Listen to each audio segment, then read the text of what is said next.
ओम आनंद। Yoga competitive lecture series में आज का लेक्चर अत्यंत ही महत्वपूर्ण है और इस टॉपिक से सभी प्रतियोगी परीक्षाओं में ऑब्जेक्टिव प्रश्न काफ़ी संख्या में पूछे जाते हैं। इसलिए आज के लेक्चर्स को आप सभी लोग ध्यान से देखेंगे, क्योंकि आज के लेक्चर में हम लोग प्रस्थानत्रयी जो हमारे ग्रंथ हैं उनका सामान्य परिचय पर विचार करेंगे। क्या आप जानते हैं कि प्रस्थानत्रयी क्या है, प्रस्थान का अर्थ क्या है और प्रस्थानत्रयी के रूप में किन ग्रंथों की मान्यता मिली है? तो आइए हम लोग विचार करते हैं। सबसे पहले हम लोग जानेंगे कि प्रस्थान का अर्थ क्या होता है। प्रस्थान का अर्थ होता है लक्ष्य की ओर गमन, to depart towards your goal. आप अपने व्यवहारिक जीवन में भी कहते हैं कि आज मैं दिल्ली के लिए प्रस्थान कर रहा हूँ, अभी मैं हैदराबाद के लिए प्रस्थान कर रहा हूँ। इसका अर्थ है कि आप अपना जो डेस्टिनेशन है उसकी तरफ जा रहे हैं। तो मानव जीवन का डेस्टिनेशन क्या है, मानव जीवन का परम लक्ष्य क्या है, ये एक महत्वपूर्ण प्रश्न है जिसका उत्तर हमारे सभी श्रुतियों में, ग्रंथों में, शास्त्रों में दिया गया है। इसे किसी ने त्रिविध दुखों से मुक्ति, किसी ने कैवल्य, किसी ने निःश्रेयस, किसी ने अपवर्ग, परम पद की प्राप्ति, परम पूर्णता की प्राप्ति आदि नामों से विभूषित किया है। तो जो मानव जीवन की परम पूर्णता की प्राप्ति है, आत्म साक्षात्कार है, आत्मस्वरूप प्रतिष्ठा है, ये मानव जीवन का परम लक्ष्य है। तो इस लक्ष्य की ओर डिपार्चर में, इस लक्ष्य की ओर गमन करने में जो ग्रंथ सहायक हैं उन्हीं ग्रंथों को प्रस्थानत्रयी कहा गया है। बात बिल्कुल स्पष्ट हो गया। इस लक्ष्य को, कि मानव जीवन का लक्ष्य क्या है, उसे निर्धारित करते हुए बृहदारण्यकोपनिषद के इस सूत्र को भी आप देख सकते हैं, जिसमें स्पष्ट रूप से मानव जीवन के लक्ष्य और उसकी दिशा को निर्धारित करते हुए कहा गया है कि अस्तो मा सद्गमय तमसो मा ज्योतिर्गमय मृत्योर्माम अमृतम गमय। अर्थात हमारी जीवन की दिशा क्या होनी चाहिए, हमारी जीवन का लक्ष्य क्या होना चाहिए। क्या मोबाइल खरीदना होना चाहिए, मार्केट में नया फ़ोन आया उसे खरीदना होना चाहिए, टीवी खरीदना होना चाहिए, फ्रिज खरीदना होना चाहिए, गाड़ी खरीदना होना चाहिए। निसंदेह ये सभी जो लक्ष्य हैं ये आपके व्यवहारिक लक्ष्य तो हो सकते हैं, लेकिन मानव जीवन के परम लक्ष्य आपके जीवन के नहीं हो सकते हैं। क्यों? क्योंकि ये सारे लक्ष्यों की पूर्ति भी आपको अपने जीवन में परम शांति, परम आनंद की प्राप्ति नहीं करा सकते हैं। इसीलिए मानव जीवन का जो परम लक्ष्य है वो असत्य से सत्य की ओर, अंधकार से प्रकाश की ओर और मृत्यु से अमृतत्व की ओर गमन करते हुए जो हमारी जो शाश्वत स्वरूप है, जो अमृत स्वरूप है, जो परम पूर्णता है, जो परम पद है, उसे प्राप्त करना। और प्रस्थानत्रयी जो ग्रंथ हैं ये इस लक्ष्य की पूर्ति में सहायक हैं। इसीलिए इन ग्रंथों को प्रस्थानत्रयी कहा जाता है। तब आपके समक्ष ये प्रश्न उठ रहा होगा कि किन ग्रंथों को ये महान पदवी प्राप्त हुई है। तो इस लक्ष्य की पूर्ति में गीता, उपनिषद और वेदांत अत्यंत ही सहायक ग्रंथ हैं, क्योंकि ये योग विद्या के, अध्यात्म विद्या के सर्वोच्च ग्रंथ हैं। इसीलिए इन तीनों ग्रंथों को प्रस्थानत्रयी ग्रंथ की पदवी प्रदान की गई है। अब इन पर हम लोग विचार करेंगे संक्षिप्त में। पहला उपनिषद। जैसा कि उपनिषद शब्द से स्पष्ट है, उपनिषद जो शब्द है ये उप और निह उपसर्ग के साथ सद प्रत्यय के संयोग से बना है। जो सद जो प्रत्यय है इसे तीन अर्थों में प्रयुक्त किया जाता है। पहला है आपका ज्ञान, जैसे एकम सद विप्रा बहुधा वदंती, तो यहाँ पे सद जो है ज्ञान के अर्थ में प्रयुक्त हुआ है। तो इसी तरीके से जो सद धातु है, जो शब्द है उसका प्रयोग ज्ञान के लिए, गति के अर्थ में और प्राप्ति के अर्थ में किया जाता है। तो यहाँ पे स्पष्ट हो गया कि जो उपनिषद है उप और निह प्रत्यय के साथ सद धातु के संयोग से बना है, और सद धातु तीन अर्थों में ज्ञान, गति और प्राप्ति के अर्थ में प्रयुक्त होती है। यही कारण है कि उपनिषद वह विद्या है, उपनिषद वे शास्त्र हैं जो हमें सत्य का ज्ञान अर्थात ब्रह्म का ज्ञान, सत्य की ओर गति अर्थात ब्रह्म की ओर गति, और सत्य की प्राप्ति, सत्य का साक्षात्कार अर्थात ब्रह्म की प्राप्ति, ब्रह्म का साक्षात्कार में सहायक हैं। तो क्या स्पष्ट हुआ कि उपनिषद विद्या वह विद्या है जो हमें सत्य की ओर, सत्य का ज्ञान, सत्य की ओर गति और सत्य का साक्षात्कार कराता है। तो उपनिषदों में एक और एकमात्र परमार्थिक सत्य क्या है? तो ब्रह्म ही सत्य है। इसीलिए उपनिषद वह विद्या है जो ब्रह्म की ओर गति, ब्रह्म का ज्ञान, ब्रह्म की ओर गति और ब्रह्म का साक्षात्कार कराता है। तो आपको उपनिषद स्पष्ट रूप से समझ में आ गया कि उपनिषद क्या है। अब देखिए उपनिषद जो हैं ये हमारे जो वेदों का जो भाग है आरण्यक, आरण्यकों के अंतिम भाग ही उपनिषद हैं। वेद को मुख्यतः दो भागों में बांटे जाते हैं, पहला मंत्र और दूसरा ब्राह्मण। मंत्र ब्रह्मणात्मको वेदः इसीलिए कहा जाता है।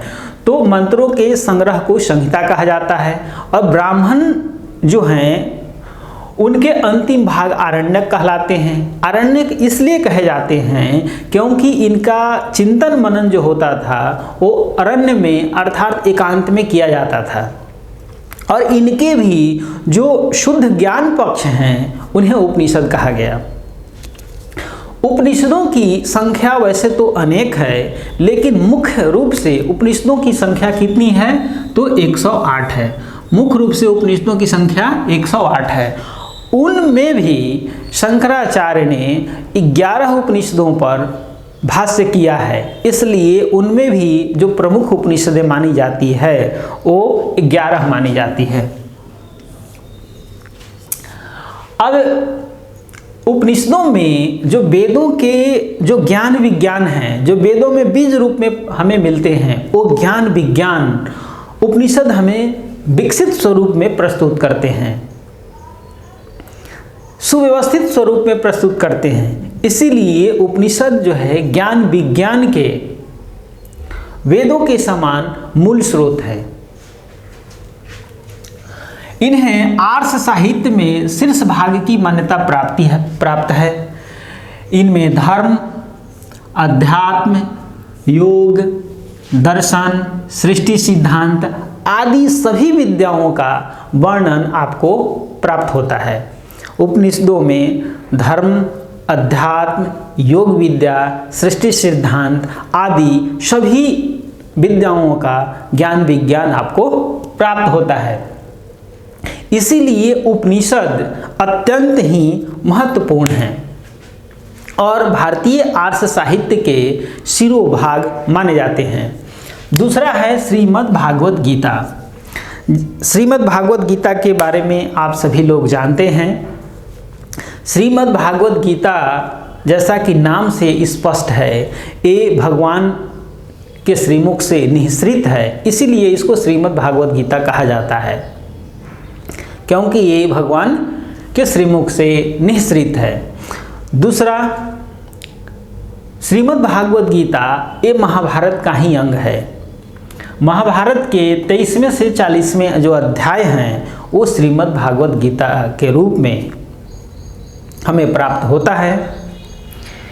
इसमें कुल 18 अध्याय हैं, 700 श्लोक हैं। श्रीमद् भागवत गीता श्री कृष्ण अर्जुन संवाद है। क्या है? तो भगवान श्री कृष्ण और अर्जुन के बीच संवाद के रूप में है। गीता का उपदेश कहाँ पर हुआ?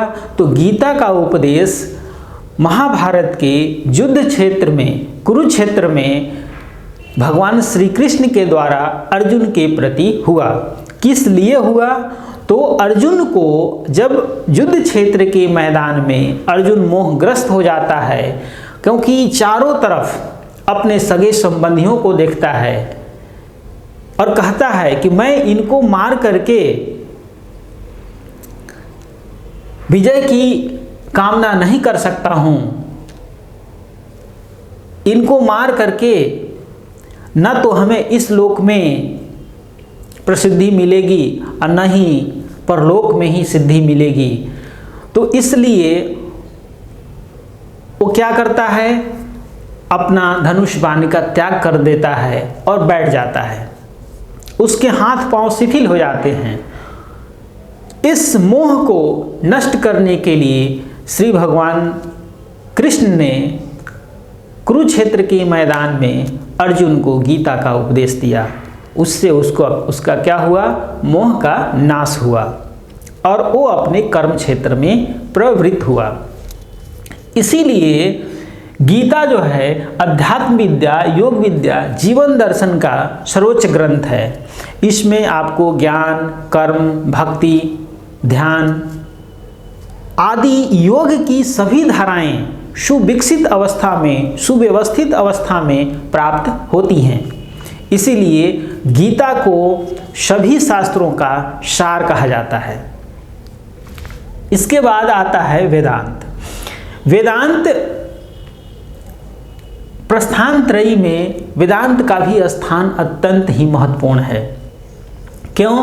क्योंकि वेदांत का जो शाब्दिक अर्थ होता है वो वेदों का अंत होता है। वेदों का अंत इसलिए क्योंकि जो हमारे जो वेदों का जो आरण्यक है, उन उपनिषद हैं, उन्हीं के जो ज्ञान प्रधान जो मूल सूत्र हैं, उनके आधार पर वेदांत जो सूत्र है उसकी रचना की गई है। क्योंकि वेदांत का जो मूल ग्रंथ है महर्षि बद्रायन व्यास रचित ब्रह्मसूत्र है और ब्रह्मसूत्र की रचना जो हमारे वैदिक साहित्य के शिरोभाग हैं, जो उपनिषद हैं, जो वेदों के अंतिम भाग हैं, उन्हीं के आधार पर की गई है।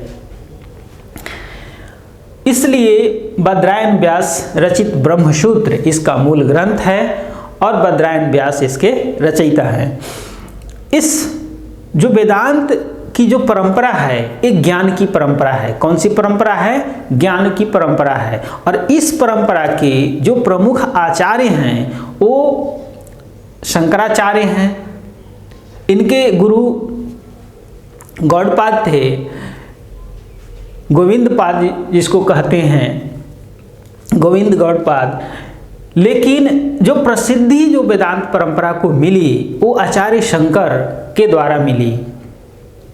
इसीलिए आचार्य शंकराचार्य को वेदांत परंपरा के सर्वोच्च आचार्य के रूप में प्रतिष्ठा प्राप्त हुई है। इन्होंने अद्वैतवाद की परंपरा को प्रचारित और प्रसारित किया। वेदांत में ही जो 3 तरह की जो मुख्य परंपराएं हैं उनमें शंकराचार्य ने अद्वैतवाद का प्रचार प्रसार किया। रामानुजाचार्य दूसरे महत्वपूर्ण आचार्य हैं इस परंपरा में, जिन्होंने विशिष्टाद्वैतवाद का प्रचार किया। और मध्वाचार्य हैं इस परंपरा के तीसरे महत्वपूर्ण आचार्य, जिन्होंने द्वैतवाद का प्रचार किया। अब आप कहें कि यदि वेदांत जो दर्शन है, वेदांत जो परंपरा है, इस परंपरा का मूल जो सूत्र है वो क्या है? इस वेदांत दर्शन को आप यदि एक सेंटेंस में अभिव्यक्त करना चाहें, इसका मूल सूत्र क्या है, तो कह सकते हैं कि ब्रह्म सत्यम जगत मिथ्या जीवो ब्रह्मैव नापरा। ये इसका मूल आधारभूत सूत्र है, जिसके आधार पर पूरी दर्शन, पूरा वेदांत परंपरा, वेदांत साहित्य का सृजन हुआ। इस तरीके से ब्रह्म सत्यम जगत मिथ्या जीवो ब्रह्मैव नापरा, ये क्या है? इसका मूल सिद्धांत है, जिसका अर्थ होता है एकमात्र ब्रह्म ही सत्य है, जगत मिथ्या है। जीव क्या है? ब्रह्म है। जीवो ब्रह्मैव, जीव ब्रह्म ही है, कोई अन्य नहीं है। ना परः, कोई अन्य नहीं है।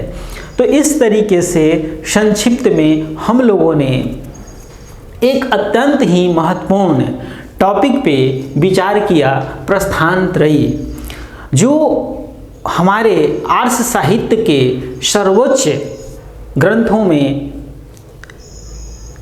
मान्यता प्राप्त हैं।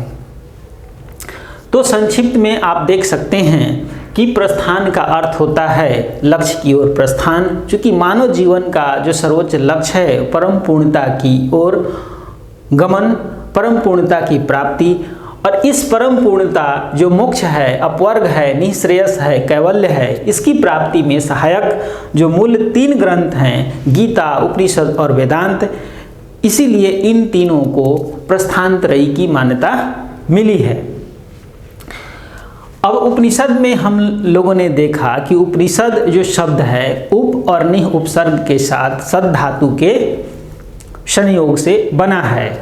सद धातु 3 अर्थों में प्रयुक्त होती है, जिसको ज्ञान, गति और प्राप्ति कहते हैं। इसलिए उपनिषद वह शास्त्र है, वह विद्या है जो सत्य की ओर, सत्य का ज्ञान, सत्य की ओर गति और सत्य का साक्षात्कार कराती है। तो सत्य उपनिषदों की दृष्टि में एक और एकमात्र ब्रह्म है। इसलिए उपनिषद वह ब्रह्म विद्या है जो ब्रह्म का ज्ञान, ब्रह्म की ओर गति और ब्रह्म का साक्षात्कार कराती है। उपनिषदों की संख्या 108 है, लेकिन उनमें भी जो महत्वपूर्ण उपनिषदें हैं वो 11 हैं, जिन पे आचार्य शंकर ने भाष्य लिखा है। ये वेदों के ज्ञान विज्ञान के को विकसित स्वरूप में प्रस्तुत करने वाले उपनिषद सर्वोच्च ग्रंथ हैं, जिनमें योग विद्या, अध्यात्म विद्या, धर्म विद्या, सृष्टि सिद्धांत आदि का सविस्तार वर्णन आपको प्राप्त होता है। इसके बाद है गीता। गीता श्री भगवान कृष्ण के श्रीमुख से निःसृत है, महाभारत का अंग है। 23वें से 40वें अध्याय तक इसका उपदेश कुरुक्षेत्र के मैदान में भगवान श्री कृष्ण के द्वारा अर्जुन को दिया गया, अर्जुन के मोह को नष्ट करने के लिए। गीता जो है अध्यात्म विद्या का, योग विद्या का, जीवन दर्शन का सर्वोच्च ग्रंथ है। इसमें योग की जितनी भी धाराएं आप पढ़ते हैं, ज्ञान की धारा, कर्म की धारा, भक्ति की धारा और ध्यान मार्गी राजयोग की धारा, सभी धाराएं इसमें आपको सविस्तार सुव्यवस्थित रूप में प्राप्त होती है। वेदांत का अर्थ होता है वेदों का अंतिम भाग। वेदों का अंतिम भाग अर्थात इसका जो निर्माण हुआ है आरण्यक और उपनिषदों को आधार बनाकर किया गया है। इसका मूल जो ग्रंथ है बद्रायन व्यास रचित ब्रह्म सूत्र है। इस परंपरा के जो मुख्य आचार्य हैं, आचार्य शंकराचार्य हैं, जिन्होंने अद्वैतवाद का प्रचार किया, रामानुजाचार्य हैं, जिन्होंने विशिष्टाद्वैतवाद का प्रचार किया, और माधवाचार्य हैं, जिन्होंने द्वैतवाद का प्रचार किया। इसका मुख्य सिद्धांत ब्रह्म सत्यम जगत मिथ्या जीवो ब्रह्मैव नापरा है। इस तरीके से जो प्रस्थानत्रयी है उन ग्रंथों का हमने आज के इस लेक्चर में संक्षिप्त परिचय जाना। ये जो परिचय है अत्यंत ही महत्वपूर्ण है, क्योंकि सभी प्रतियोगी परीक्षाओं में इनसे ऑब्जेक्टिव क्वेश्चंस बहुत ही अधिक मात्रा में पूछे जाते हैं। कम से कम 2-3 प्रश्न जो हैं सभी प्रतियोगी परीक्षाओं में निश्चित रूप से इससे पूछे जाते हैं। इसलिए ये सारे ऑब्जेक्टिव क्वेश्चन की दृष्टि से अत्यंत ही स्मरणीय हैं। ये आज का लेक्चर आप लोगों को कैसा लगा नीचे कमेंट बॉक्स में कमेंट करते हुए ज़रूर लिखेंगे। अगले लेक्चर में हम लोग योग के एक नए टॉपिक के साथ मिलेंगे। तब तक के लिए आप सभी को ओम शांति।